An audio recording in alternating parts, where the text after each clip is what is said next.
Alrighty, everybody. Welcome to our first live stream. Hopefully this is working. I've had a bunch of difficulty here, so hopefully we got this thing working. Let me see if I can bring it up. And if so, welcome everybody. Welcome. We're going to be doing these live streams every single week.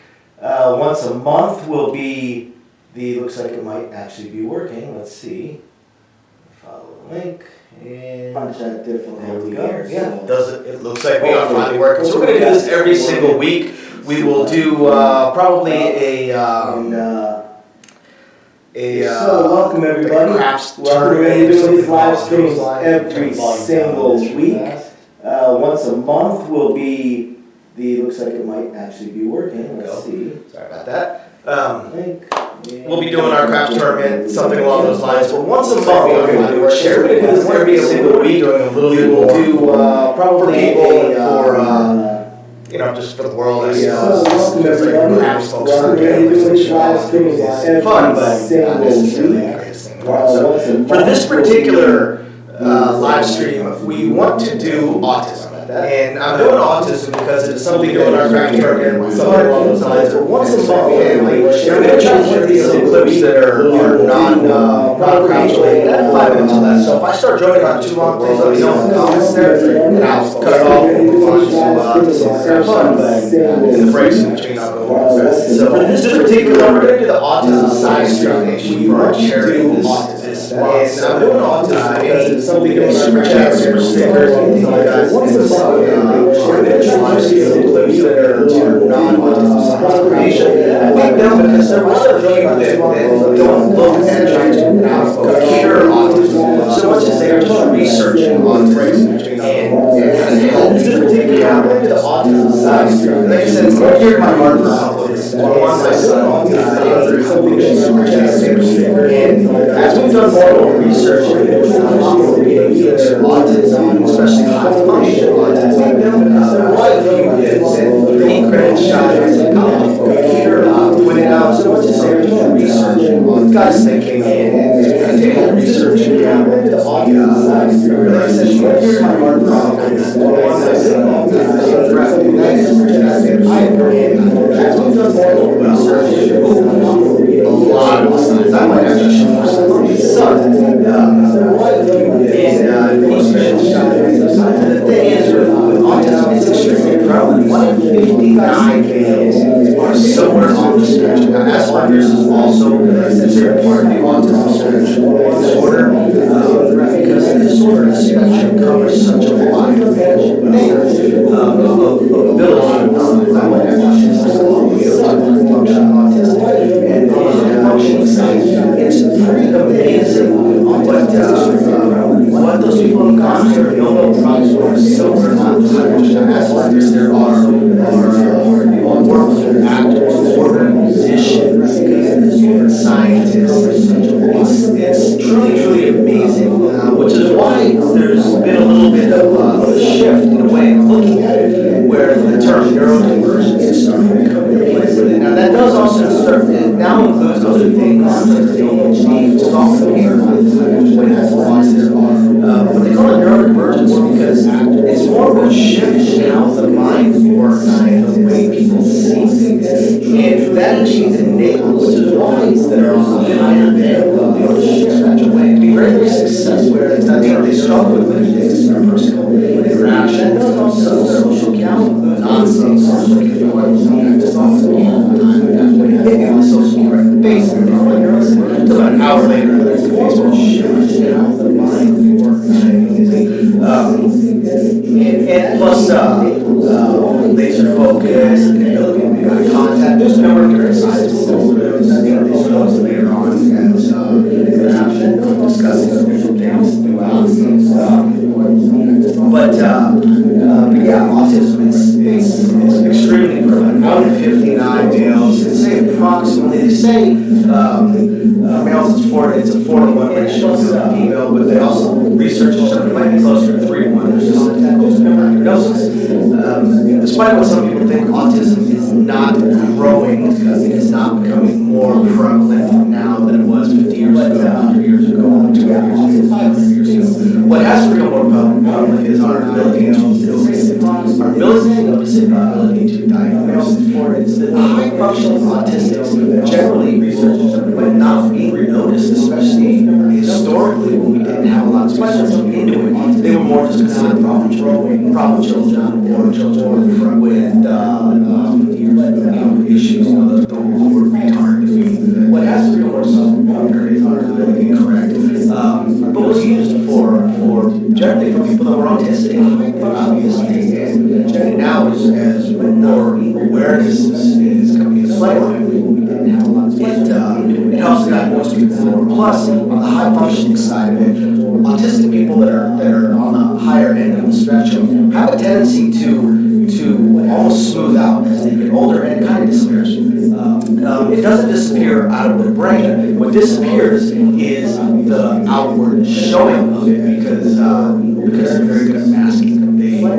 One thing with autism, and it helps that autistic, especially high functioning, extremely good memories, very good memories, and especially for smooth out social situations, emotional situations, stuff like that. So when they have difficulties in social situations, they remember them, and they just don't construct it. And then the next time they're in a similar situation, try something slightly different. That doesn't work. They remember it, they deconstruct it. And as they get older, they get better at blending in. Doesn't mean that they've actually changed how they think, but they really have. So with all that being said, I'm going to go ahead and shift the camera over a little bit and go to the first of our strategies. So I'm going to go over today. So bear with me while I adjust the camera angle a little bit. As they get older, they get better at blending. Doesn't mean that they've actually changed how they think, but so with all that being said, I'm going to go ahead and shift the camera over a little bit and go to the first of our strategies. So I'm going to go over. Okay, so the first of the strategies that I want to go over is one I found on the channel, which is this very interesting channel. It's got a lot of interesting strategies. Similar to a lot of the channels that are out there on Crowdsourcing, they tend to show you the strategies to how wonderful they are. One of the things that's different about us, of course, is that we are all current dealers. There's at least one other channel that I know of that they are dealers, but they were dealers 10, 15 years ago and have come somewhat out of touch with the day-to-day So yeah, let's look at this. This was a very basic one. I'll do 6 and 8 fun, and pretty basic. Now I didn't go through the entire video. I know they do some presses and some presses and stuff like that. This one they talk about starting with a $900 bankroll. The reason I start with a $900 bankroll is the usual. You want to try and see 10 shooters worth of. So yeah, let's look at this. This was a very big play. So 6 and 8 pretty big though. $90 on 6 and $90 on 8. So they're actually looking for 5 shooters, and that's it. So 90 on 6, and 90 on 8. They'll do it after there's a point, but even if the point is a 6 or 8, they're still going to go ahead and do the 6 and 8 5. And then they look at doing sister presses. Initially, they look at doing sister presses, 5 and that's it. That's right. This particular one did not expand out. It's stuck with just the 6 and 8. So they only have 5 shooters. But when you're doing the 6 and 8, just having a bankroll that covers 5 shooters is okay. Even if you have the 10 shooter bankroll mindset, the 6 and 8 cover a very large number of potential hits. Now, obviously, a point is not going to kill you like it does any strategy. But if you take those 7s out, because obviously we're not trying for 7s, we're hoping for other rolls. So if you take that out, then what we're looking at is 30 combinations of the dice, and 10 of them are held within these two numbers. You have a 1 in 3 chance. If it's a non-losing roll, 6 and 8, 1 in 3 chance. One of these two numbers can hit. That works out fantastic. It truly does. So those 7s out, because obviously we're not trying for 7. If it hits, other rolls. So take that out. They system what we're looking at had to 30 combinations of the Chinese, 10 of them are held in these two numbers. 1 in 3 chance out there. They will collect their $45. They're going to go to 120 each. And that's pretty much their strategy. And it's really not a terrible strategy, because let's look at this. Now, let's talk about how almost every strategy requires about 6 hits before you hit the break-even point, which means that you need an exceptional roll just to break even, because the 7's going to hit eventually. So by the time the 7 comes, you want to at least broken even. Of course, it's playing with that kind of mindset, more playing not to lose and less playing to win. Now, as we stop that almost every strategy. So let's look at this when you're pressing, especially when you're system pressing, it gives you twice as many hits. And when you're pressing, it gives you more of an opportunity to grow your bets. So the second time you get a hit, they're going to go to 150 each. So they're going to collect right there, and go to 150 each.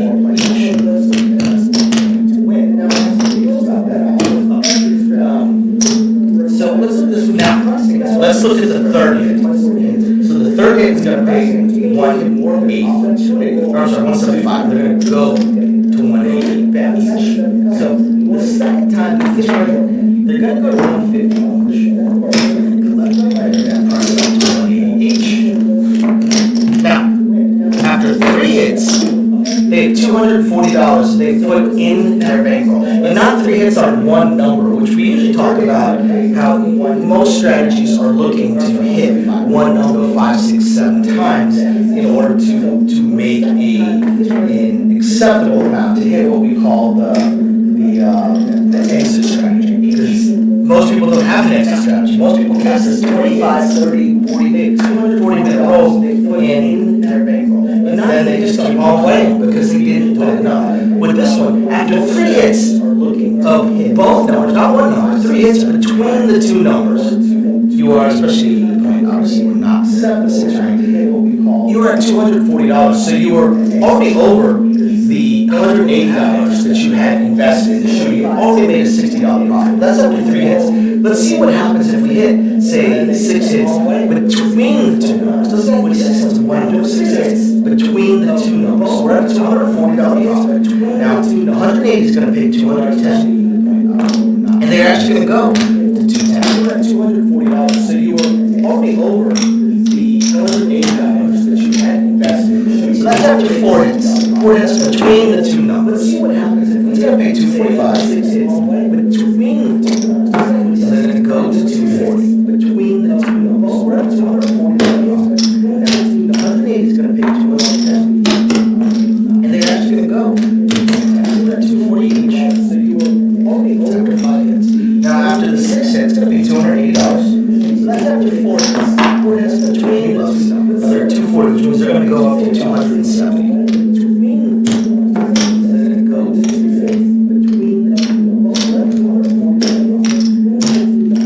That's after 6 hits amongst the two numbers. And they were sitting on 5, 6.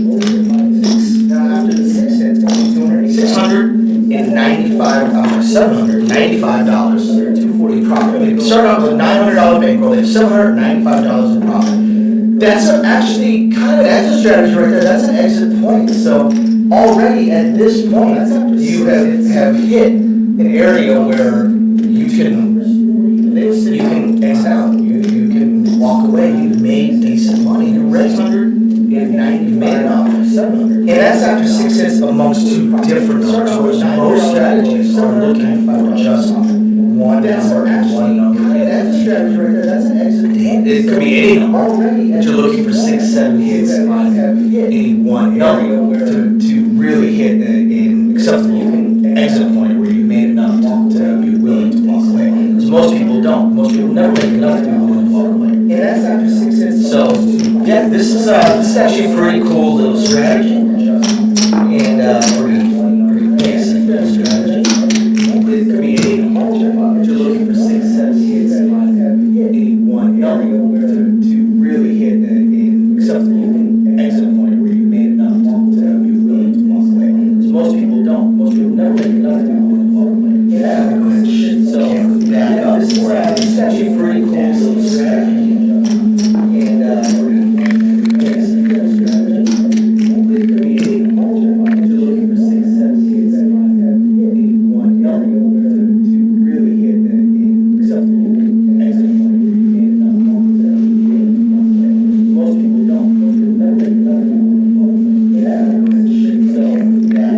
Alright, everybody. So, yeah, like I was saying, my son is diagnosed as high functioning autistic, and it took us a little while to figure it out. He has, when I first met him, he's my stepson. When I first met him, he was basically nonverbal, but he had actually started school yet. He's bounced around between two households with two different languages.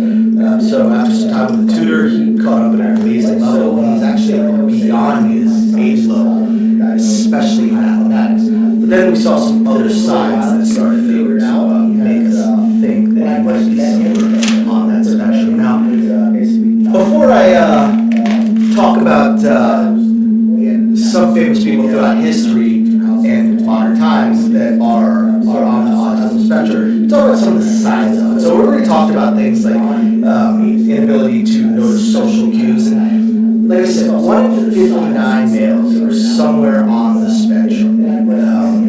We have over 2,000 people, subscribers on our channel. Talk about dominantly male. By sheer statistics, and quite few of you out there are probably on the spectrum along with my son. You may not realize it because, again, on the high functioning side, you have learned to compensate. Just learn to adjust, and it's almost normal. And many of the things that occur, you don't even really notice until they got pointed out to me, and I was doing more research and you really started thinking about passive interactions. But for instance, you say things in all sincerity, and people don't take you seriously. People take you the wrong way. People are offended. You manage to irritate people very, very easily, normal, friendly, and those are the inabilities to identify and blend with social norms and social customs. Autistics have a difficulty making eye contact oftentimes, have sensitivities or a lack of sensitivity to lights and sounds, especially sounds, textures, difficulty maintaining friendships and relationships because, again, social interactions, social cues, subtle social cues, social norms, those things are very, very difficult for people on the spectrum to identify and to notice. Obsessive thinking definitely. Autism can come very, very close to OCD. The difference is, and I believe that's one of the things, strict adherence to routine. Strict adherence to routine and some OCD-like tendencies can show up, and it's almost difficult to differentiate the two until you realize the differences between autism and OCD. With strict routines or things like, say, obsessive washing of hands, things along those lines, for an OCD person, they don't need to do it. For an autistic person, strict adherence to routine and some OCD come like tendency, and it throws them off badly with their routines. Almost difficult. Autistic people also have a lot of difficulty dealing with emotions, which is why autistic children have a lot of difficulty. One, social cues, they just don't understand them. So, things that they find funny or offensive to other people, autistics don't really have much of a sense of empathy because their minds don't see things the same way. So that hurts their social interactions, their inability to deal with emotions, hurts their social interactions, especially as they get frustrated because of the social difficulties. Autistics have a lot of trouble dealing with anger, pain, with happiness, any extreme emotion can almost trigger a meltdown, especially with small children. Autistics can be very, very pedantic. Either in language or in other things. Now that also comes from the fact that most autistics on the high functioning side, well, actually most autistics take things very, very literally. They have a lot of trouble with subtle language. They don't understand why people say things that's different than what they mean. And it's weird because I do sometimes struggle with that, despite the fact that I am extraordinarily sarcastic. So I oftentimes say things completely different than what I mean. But it's a common thing for autistic people to struggle with. Take things very, very and literal thinking, as I already mentioned, laser focus on details. Another thing that autistic people can do is they can notice details that other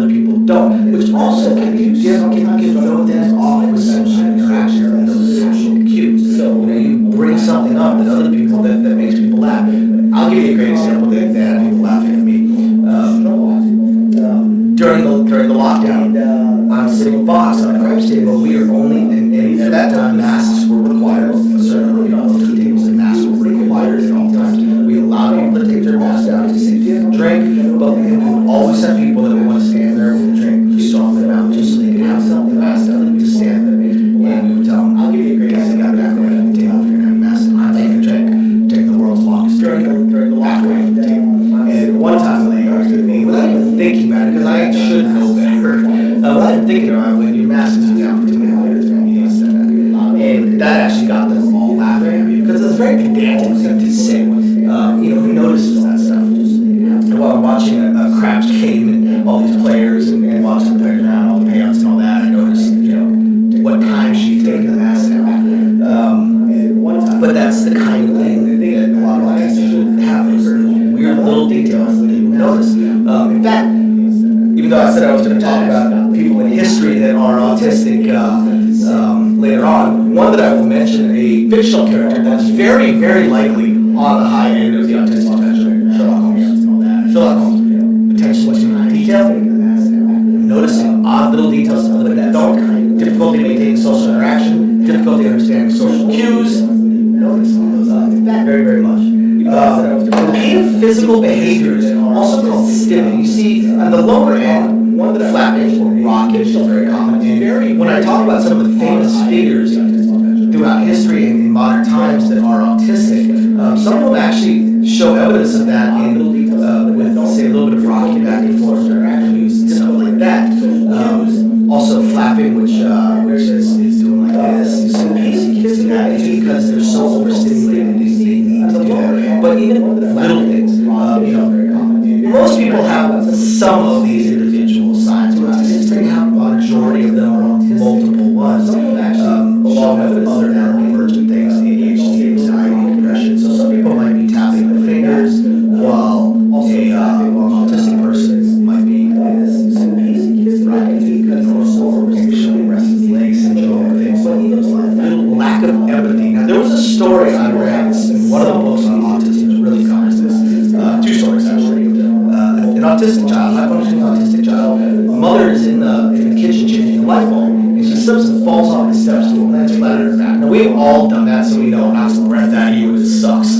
So she's laying there trying to catch her breath, and her son walks into the kitchen, sees her laying on the floor, says, "Hi, Mom," and steps over her. It was just freaks out. It just doesn't even connect. It doesn't even connect. All that the kid saw was why she's on the floor. Mother, don't know.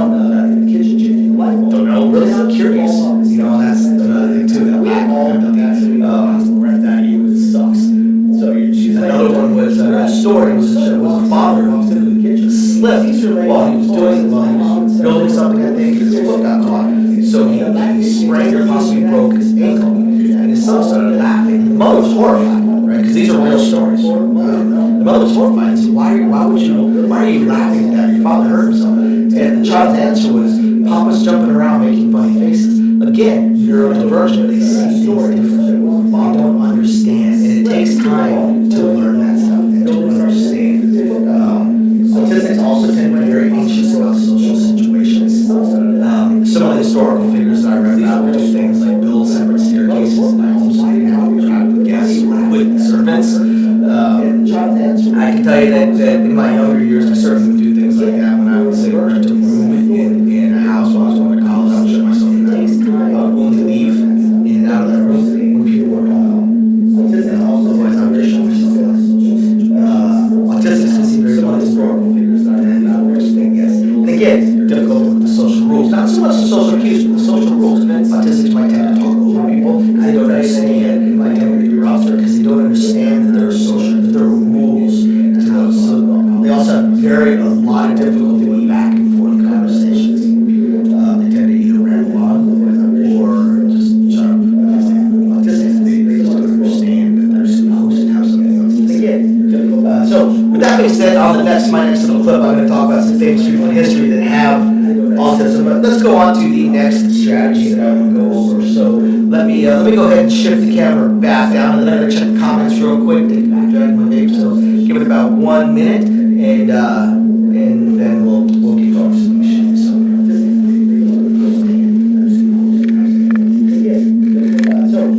being said, my next little clip, I'm going to talk about some famous people in history that have autism. But let's go on to the next strategy that I will go over. So let me go ahead and shift the camera back down, and then I'm going to check the comments real quick. So give it about 1 minute, and then we'll keep going.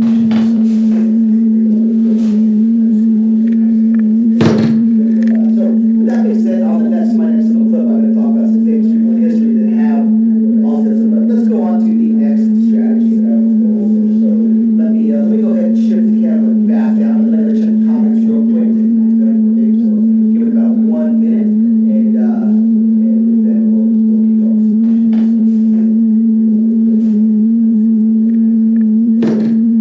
So with that being said, my next little clip, I'm going to talk about some famous people in history that have autism. But let's go on to the next strategy that I will go over. Okay, just saw that comment there from Vince. I think I turned the volume down. I'm not sure. Like I've talked about in the past, guys, I am not an AV guy. I've been slowly trying to figure this stuff out. Already muted the volume for YouTube.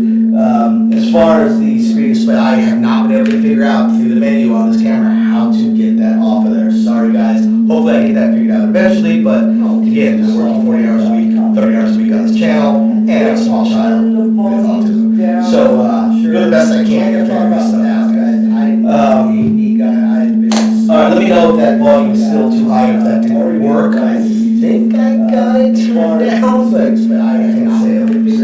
Alright, so, let's see. Okay, so this strategy I saw on a channel, Wayland's Way Crafts, interesting channel. And it is, he calls it the Holy Grail. Now this one I know he did some various little presses. I did not watch the video, but actually it's not funny if I watch. This one is $1,000 bankroll that he worked with, and he does, alright, so, okay, the strategy is one of those that tries to interview someone, so, channel doesn't pass by bed, doesn't feel bad, and then goes across. But on the extremes, on the 4 to 10, he's just doing quarter. Now, the 5 to 9, he's going 75, and of course, the 6 to 8, 9, he's doing 75, and 5 to 9, he's probably 9, 6 to 8.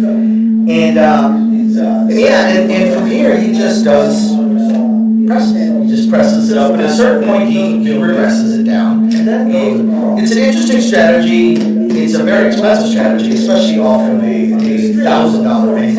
He's definitely doing it over 5 to 9, 75 to not a lot of shooters. Interesting choice, but and from here, he just. It's a weird strategy because having the field when you're placing all the numbers, first off, is a little bit strange. Sure, you've got that same strategy, it's a very expensive strategy, but you're throwing money away. And then past that, while you're placing every single number, unless you're the shooter, it just doesn't make sense. And then the last thing is the regression sucker. Progressing just takes away from your potential wins. We've had a couple of videos discussing how little how you can win more money from your strategies, or why people don't win when they catch these big roles, and it's also because of their strategy. We're going to have a few more videos talking about the mentalities that go behind it, and why so many people lose the strategies they should be able to win. This is just a very, very basic strategy. It's just I remember he threw in some regressions for his strategy. The problem with the regressions is it puts you so far behind. You're trying to have a number hit 6 or 7 times in order to make money. With any kind of regression strategy, now you're looking at having to hit 9 or 10 times in order to make the F this and that, and you're walking away money. And this is the strategy for regressing down, so it's not going to happen. And you're throwing money away in the field. Sure, you get double paid on some of the numbers, but really you're throwing money away. When you're starting out at a level like this, you have a lot of potential to escalate very, very, very quickly.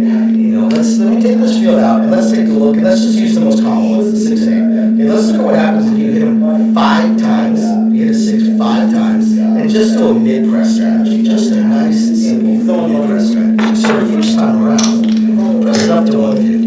Alright, so the second time around, if you're just doing a mid-press strategy, so you don't want to press it all the way, you can go to 210.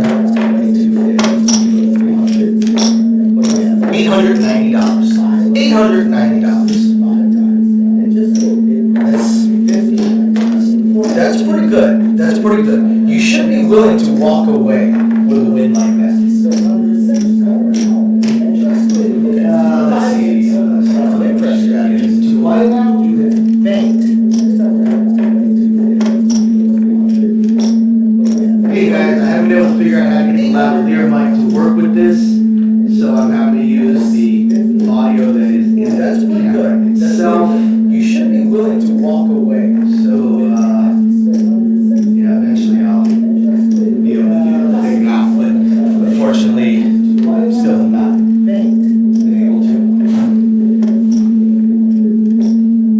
Hey guys, I haven't been able to figure out how to get lavalier mic to work with this. Yeah, I know some channels use use iPhones and stuff like that. Unfortunately, not us. I'm not gonna bracket my phone over the table and for our crafts videos. So yeah, we have the camera. We're just slowly trying to get the audio and video figured out. I'm not too sure why it's not working so well. Considering some channels, previous live streams worked out well with the camera. So I'm not gonna bracket my phone over the table and going on for our crafts videos. Somebody actually have the camera. We're just slowly trying to get the audio and video figured out. I'm not too sure why it's not working so well. Too quiet. Previous live streams worked out well with the camera. So I'm not gonna bracket my phone over the table and going on for our crafts videos. Okay, how about now? Are you guys able to hear me at this point? Just adjusted the volume once again to about 3/4 of what it was when people told me it was too loud. So if that's if that's good. You guys can't hear anything? Really? Just feedback. Are you guys able to hear me at this point? Unfortunately, I don't know what to do about just getting the feedback we had that last time around. 3/4 of what loud. So if that's still too quiet, okay, let me try turning that up again. Hear anything? Really? Just feedback. Are you guys able to hear me at this point? Unfortunately, I don't know what to do about just getting the feedback we had that last time around. Alright, let me try this. Turn it up just a little bit more.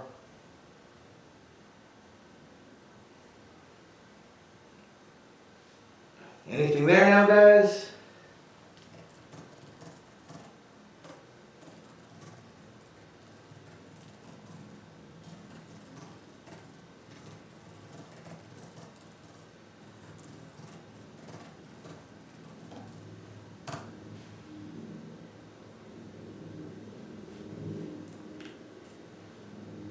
Okay, a little bit better. We'll continue tweaking it. Okay, I think I found part of the problem was it was both taking audio from the computer and the camera was up a little too high. So I set the camera back to 80%.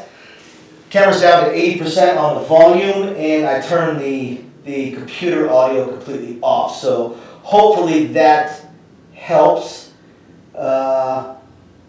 Yeah, hopefully that helps. I will keep an eye on these comments as I finish the analysis down here. So, as I was saying, 5 hits on any one number, and this strategy already is able to get a little bit of profit, almost if you I'm walking away type of profit. And thank you very much. Yes, I will start over with.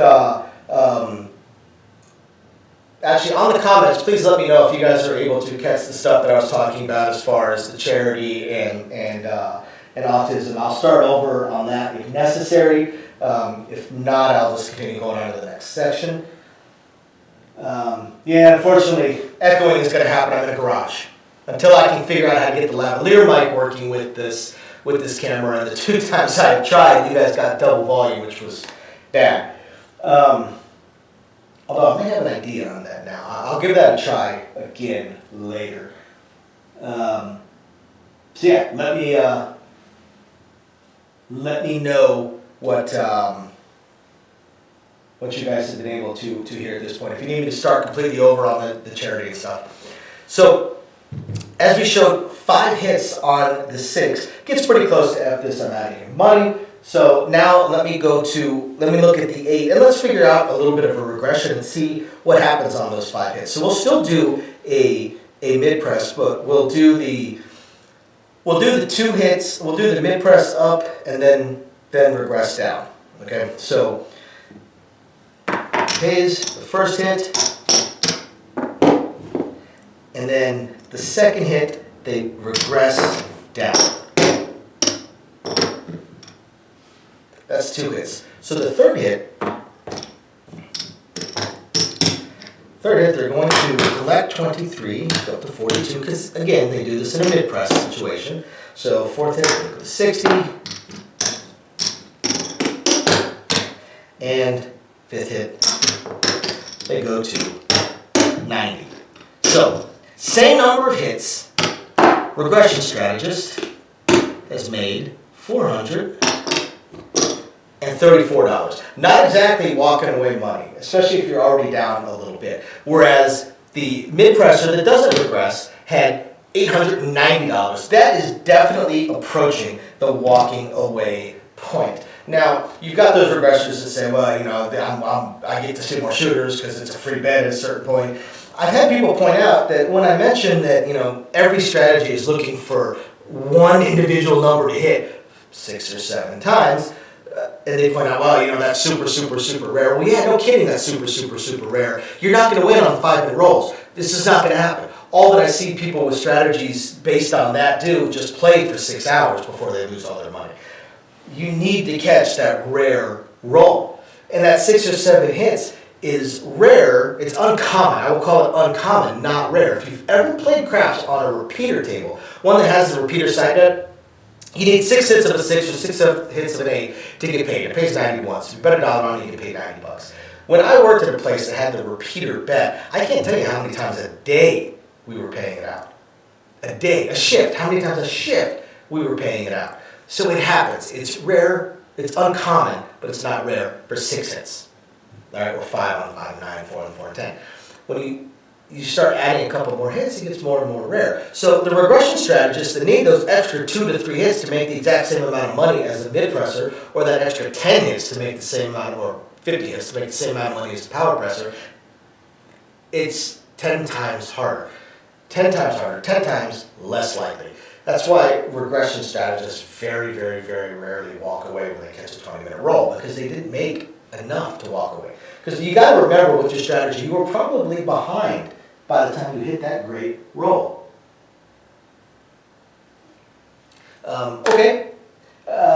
Great question. So when I play what is my bankroll, I'll be honest, that depends on my wife. Well, actually, that's not true. It doesn't so much depend on my wife as it depends on my bank account.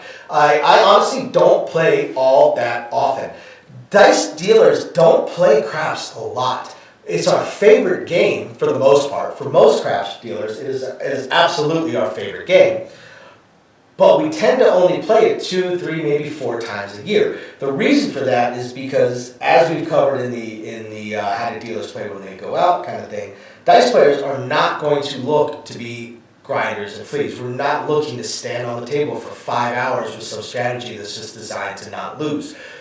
We will play with the strategy that we have seen win most. And those are aggressive mid-press and power press strategies. So generally when we play, we're going to play for anywhere between 30 minutes to an hour or less. That's it. I've never been on a craps table with other dice dealers for longer than an hour, ever.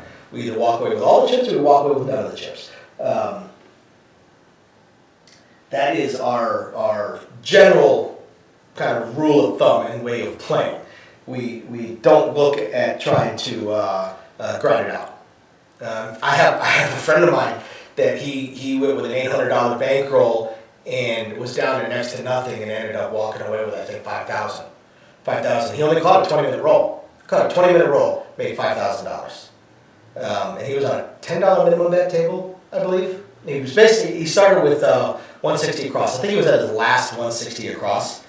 And 20-minute roll, walked away with $5,000. As we talked about some of the other videos, you definitely got to examine your strategy if you catch a 20-minute roll and you can't and you don't make money. $500 is an excellent walk away money. Typically, when I play, my bankroll is between $300 to $500. I don't go in with $1,000, with $2,000. Every so often, I play with $1,500 to $2,000, but typically my bankroll is $300 to $500, and I'm only looking to play for 20 or 30 minutes, an hour at the most. So, if I go in to a $10 minimum bet table, I might go with $300, and I might play 64 across every single shooter. And, for me it'd be 70 because I would do the dealers across as well.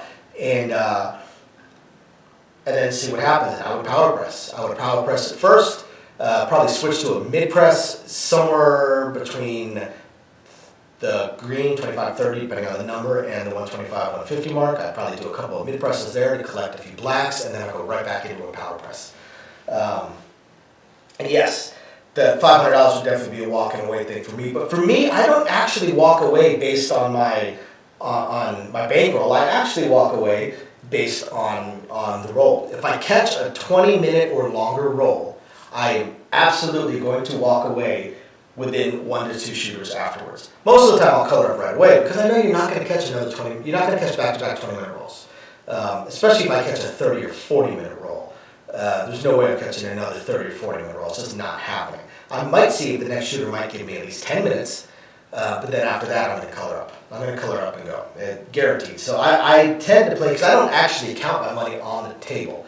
I don't look at my bankroll. I'm basically waiting. I either catch that long roll or I don't. If I catch that long roll, I color up afterwards and I'm done. Okay, so it looks like I've got 4 other strategies to go over, but first I will talk a little bit more about our charity that we are live streaming for today. Let me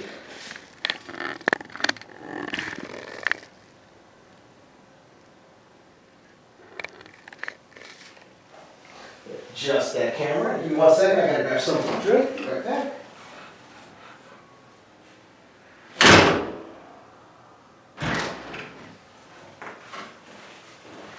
All right, guys. So, as I was saying, I would talk about some notable people throughout history. And I'm flipping over to the wrong page. Notable people throughout history and through modern times that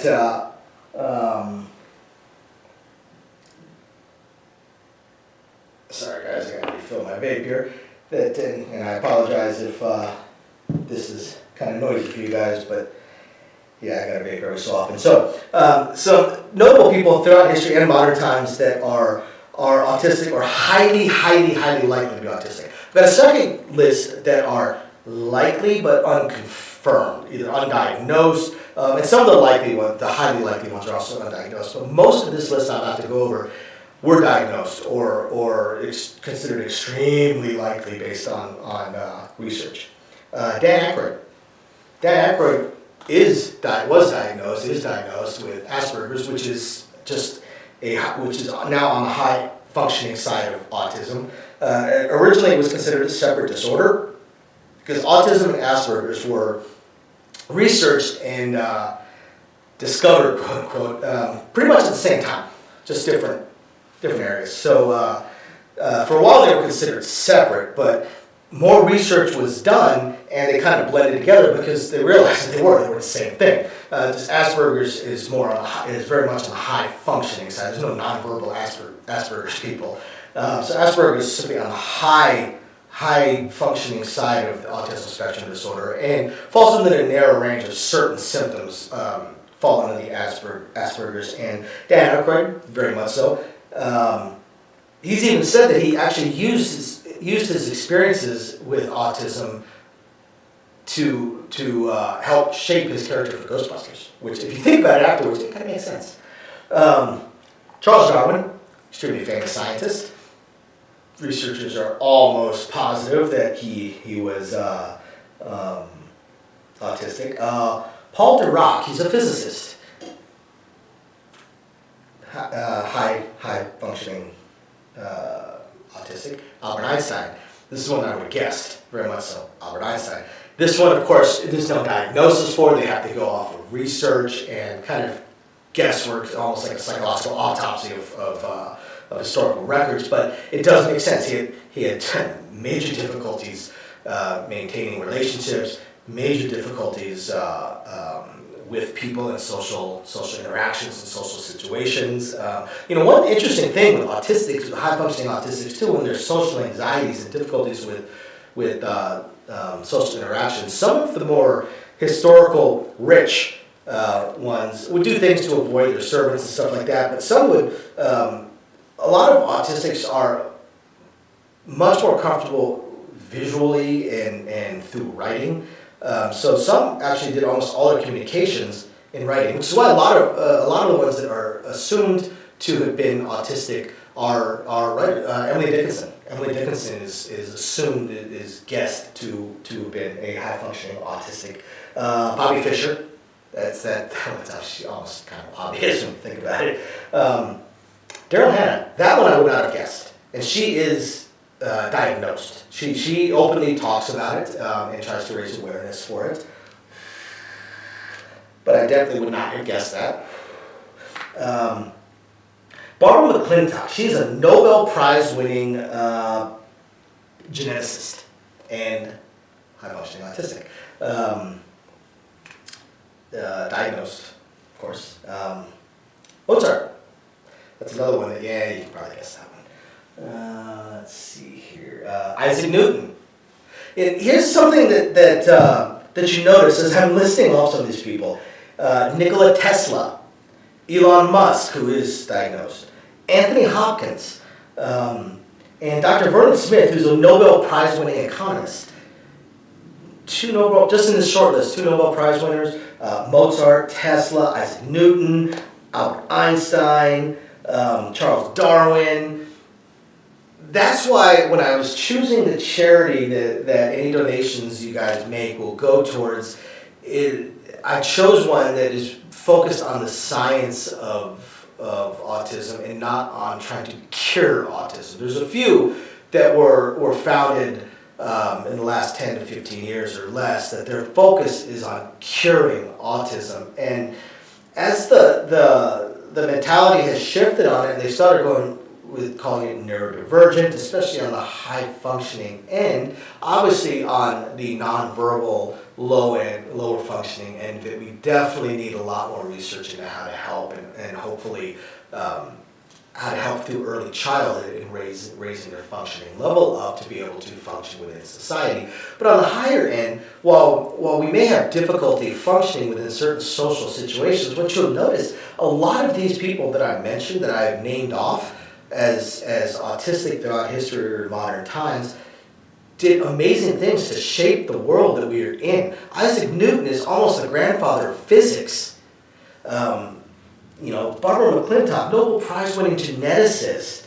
Dr. Vernon Smith, Nobel Prize-winning economist, and he actually created some absolutely groundbreaking stuff in economics. Mozart, Nikola Tesla, even in modern times, Elon Musk, Albert Einstein, also possibly the father of quantum physics, pretty much.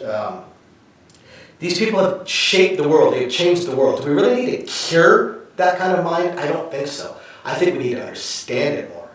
Some people, I'm not sure I agree with this, but some people will say that high-functioning autistics and the neurodivergent on that end aren't so much an error or something wrong within the brain as possibly, instead of a step backwards, possibly a step forwards, because their pedantic attention to detail and laser focus on facts and laser focus on things that interest them and much higher than normal memories, all contribute to excellent scientists, excellent scientific work. And because they are neurodivergent, their minds work slightly differently. They don't conform to social norms, and to the general thinking of everybody else, so they tend to think outside the box as well.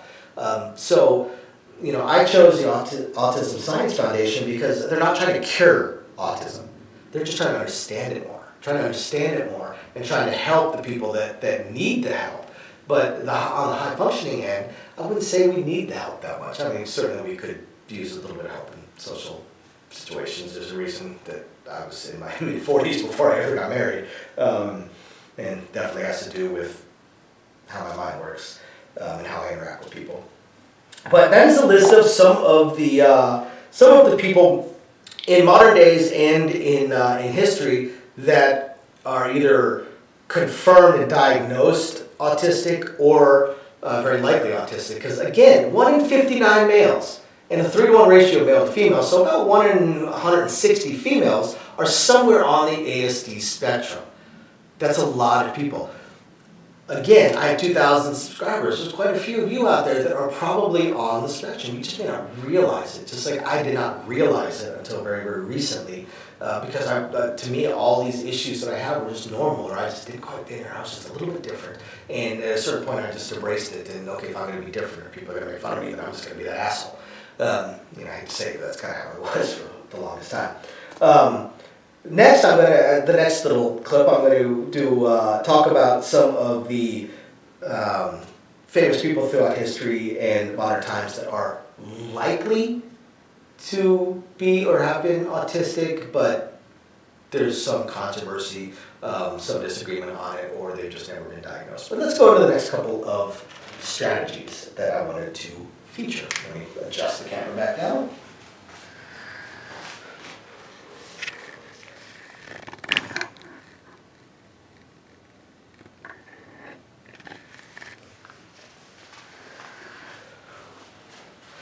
And please, guys, keep asking any questions. Let me see what's on here. Oh, Harry, you like that coin pusher one? Yeah, that was an interesting one. When that one got sent to me, as I'm reading it, I'm like, yeah, this is kind of cool. I kind of like it. Just like the marching soldier. For me, when I play, a lot of times I'm just playing for fun. Honestly, I'm like a lot of dealers that I'm more of a slot Keno video poker guy. I'm more Keno than video poker, but I do enjoy me some video poker. And I think that comes because we're not allowed to play table games where we work. And where we work is where we're most likely to gamble before our shift, after our shift, stuff like that. So we end up playing Keno, video poker, things along those lines. So when I do play craps, I tend to just kind of play for fun. Smaller bankroll, $300 to $500. In and out, 20, 30 minutes, max an hour, and I'm either going to go for it with a power press, or I might play something silly. I tried to play the Marching Soldier, that didn't go over so well. Marching Soldier actually ended up boring me because it's such a small amount of money that I would have ended up playing for a couple of hours on a $200 bankroll. So I had to switch that up real fast. But yeah, the coin pusher, that was pretty cool. I actually like that one. I might try that one myself. All right, so the next strategy that I saw comes from the channel Color Up. That's actually a really cool channel. Those guys are really cool. I've actually met them a long time ago, years ago, when I was working with another channel, another YouTube channel. They came out to Vegas and they filmed something with us. And this one works after the point. Doesn't matter what the point may be, but I'm going to go ahead and put it on an outside point because it's based on inside bets. So they're looking at a $10 table, so they do 44 inside. And then he does all the hard ways for $1 each. And, okay, interesting. So one thing he does is if the hard ways hit, he uses that and funnels it into the 6 or 8, whichever one is lowest most likely, or just whichever one he chooses to do.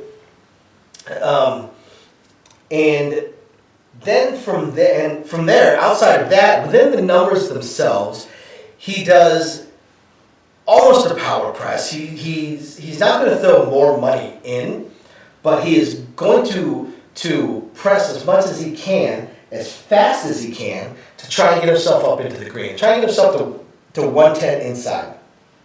Once he's at 110 inside, then he's going to expand out to the 4 and 10. And then after that, he does the press, collect thing. So 2 hits on any individual number will get it up into the green. I mean, if the 6 hits, you're going to collect 2, go up to 24. Then the very next time it hits, you're going to go up to 30. So then after that, you would use that to expand out somewhere, maybe to the 4. Right? Same thing with the 5 and 9. Whoa, that's the wrong flavor. First hit, and then the second hit. That was $2, you paid 30. 6 and 8. Or the 8 rather. And then 9. Then if anything hits, say a 9, then go out to the 10. Now he says he goes to the, from here he does the press collect strategy. I am honestly not a fan of the press collect strategy. I more prefer a mid press strategy, and let's look at why. So if the 6 hits, he'll collect first, okay? Or collect press rather. Then the second time around, he's going to press up to 60. Okay? That means he made $40. Now, let's look at it over here with 8. If he mid-pressed it, he would collect 23 the first time.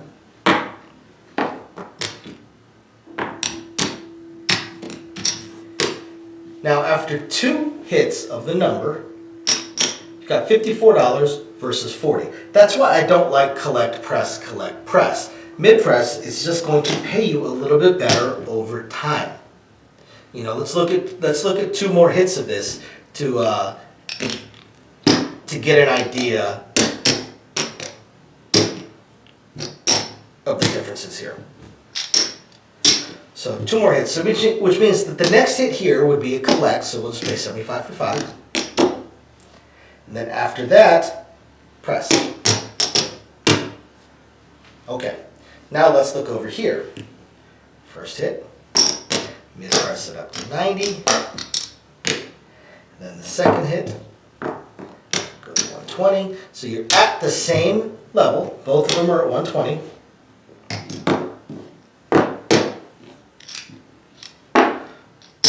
Collected press is made 120. Mid-press has made 169. So you see that's why mid-pressing is stronger than collect, press. It feels nice to collect all the money you just made when you hit a certain number, but if you put a little bit of your winnings in, your next hit is bigger. And we're all playing for the next hit. We're not playing for the current hit. We're all playing for the next hit. So putting just a little bit more each time is going to benefit you in the long run versus just just collecting once and then pressing it up on your next hit. Let's look at another strategy before I go back to talking a little more about autism. So let's look at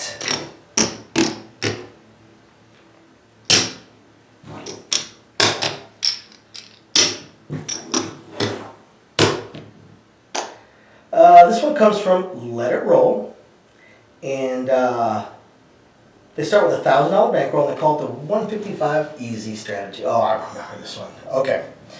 This is a strategy that I was not a huge fan of. It is a modified iron cross strategy. As we've already talked about many, many, many times, the iron cross is an incredibly weak strategy.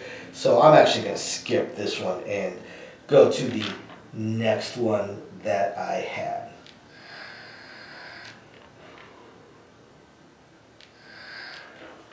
Okay, so this one comes from a little channel that I stumbled across, Craps Hawaii. They called it the Sleeper, $1,000 bankroll. They start out with 110 inside.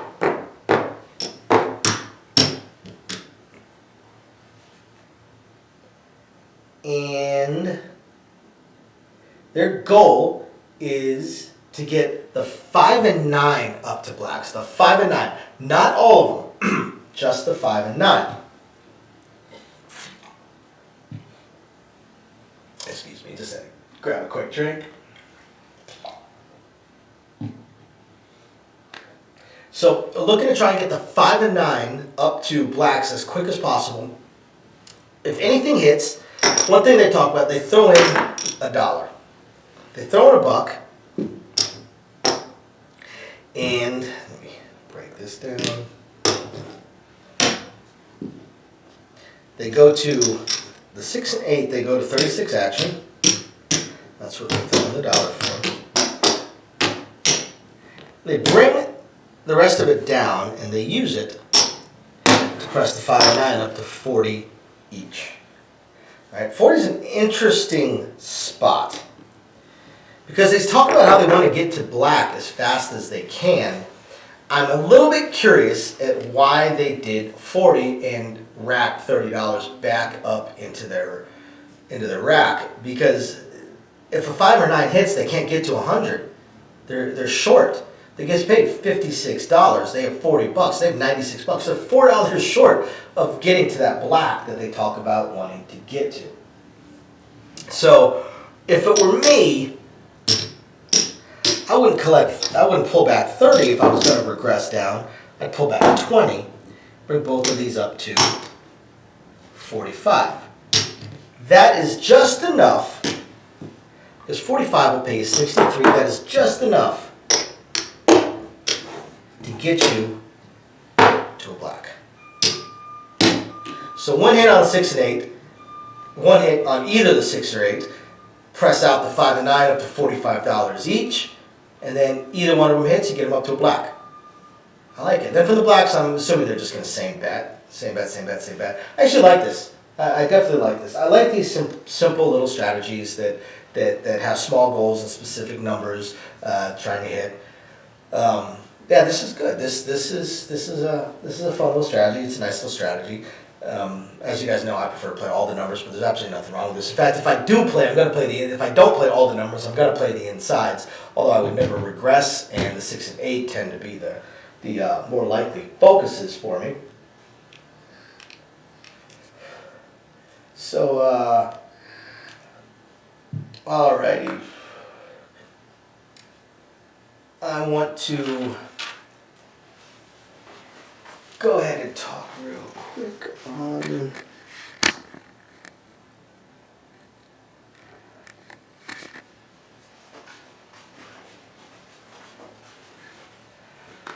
alrighty, guys.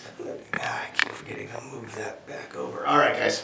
So, as I said, I was going to talk a little bit about some famous people throughout history and modern times that are likely to be or have been autistic, but there was never any actual diagnosis, and professionals kind of argue about it because, again, just because someone shows 1 or 2 of the signs does not mean that they are autistic. So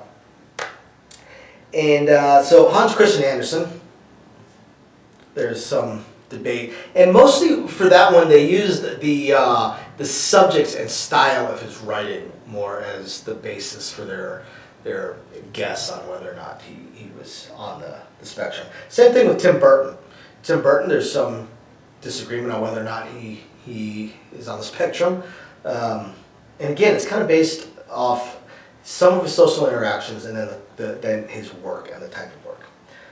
Lewis Carroll, same thing, based off his writings. Bill Gates. Now, Bill Gates is an interesting one because he has been known to rock while he's concentrating and while he's focused on something, while he's talking to people. He definitely struggles with social interactions, social cues, but he's never been diagnosed. Steve Jobs. Pretty likely. Stanley Kubrick and Satoshi Tajiri, who created Pokemon. Very, very, very likely in his case that he is on the spectrum. So again, as I was talking about how being on the spectrum is not necessarily a bad thing, again, look at some of these people. Steve Jobs, Bill Gates, Elon Musk, Nikola Tesla, Isaac Newton, Mozart, Albert Einstein, Charles Darwin, Bobby Fischer. I mean, we're talking people that have had a major, major, major impact on science and our world as we know it. And with some of these people, such as Steve Jobs, Bill Gates, Elon Musk, with a major impact on the future. You know, the impact that those people have, we don't know yet. You know, it's still in its latency. Versus people like Albert Einstein, Charles Darwin, we know what kind of impact they had on the world as we know it and on science. But Elon Musk, Steve Jobs, Bill Gates, all the impact they're going to have on the world it still hasn't fully reached its potential yet. The science and the things that they have devised within the last 10 to 20 years is going to be affecting things 50 years from now, 100 years from now, 150 years from now. So who knows how it affects people. So thank you everybody for tuning into this live stream. Next week, I'll be honest, I may not live stream next week. I don't necessarily consider this one a successful live stream. So I will take a look and see. I apologize for the audio issues we had at the beginning. I think I figured it out, so I will test it in the future to see how it works out. I may or may not live stream next week, guys. I'm gonna have to think about it. We shall see. But otherwise, again, thank you everybody for tuning in. I appreciate it. Catch you next time. Bye now.